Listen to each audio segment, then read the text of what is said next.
নমস্কার সবাইকে আমার ইউটিউব চ্যানেলে স্বাগত। আর কে কোথা থেকে ভিডিওটি দেখছে অবশ্যই কমেন্ট করে আমাকে জানিও।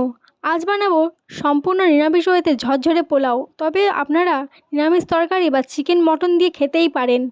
তো চলুন বেশি বকবক না করে রেসিপিটি দেখে নেওয়া যাক। আমি এখানে 2 কাপ বাসমতি চাল নিয়েছি, আপনারা গোবিন্দভোগ চাল নিতে পারেন। পরিষ্কার করে ভিজিয়ে রেখেছি 2 ঘন্টা। তারপর একটা পাত্রে জল ঝরিয়ে রেখে দিয়েছি। পরিমাণ মতো নুন, হলুদ, আদা বাটা 1 চামচ, ঘি দিয়ে মাখিয়ে নিয়েছি। এখানে অবশ্যই খেয়াল রাখবেন নুন এবং হলুদের পরিমাণটা। যদি হলুদের পরিমাণ বেশি হয়ে যায় তাহলে সেই বাসন্তী ভাবটা আর আসবে না। এবার কড়াইতে 2 চামচ রিফাইন্ড অয়েল নিয়েছি আর দিয়েছি 2 চামচ ঘি। ঘিটা গলে গেলে আপনারা কাজু আর কিশমিশটা ভেজে নিন। কাজু কিশমিশ বেশি ভাজবার দরকার নেই।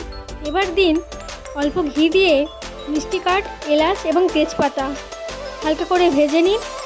তার মধ্যে দিয়ে দিন মিশিয়ে রাখা চালটা 10 মিনিট মতো ভেজে নিয়ে ওর মধ্যে জল অ্যাড করুন। অবশ্যই জলটা দেওয়ার সময় যত কাপ চাল নিয়েছেন তার ডবল জল দেবেন। আমি এখানে 2 কাপ চাল নিয়েছি তাই 4 কাপ জল দিয়েছি।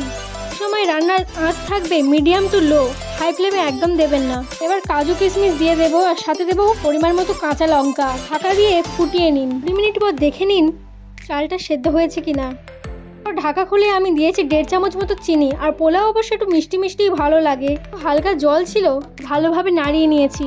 ভাবটা কমে গেলে একদম ঝরঝরে পোলাও হয়ে যাবে। এবার দিয়ে দিয়েছি পরিমাণ মতো নুন। রাখবেন চাল মাখানোর সময় নুন দিয়েছেন তাই পরিমাণ মতো নুন দেবেন। আর এরপর দেবেন গরম মশলা। গরম গরম পরিবেশন করুন। খেয়ে সবাই প্রশংসায় পঞ্চমুক্ত হবেই।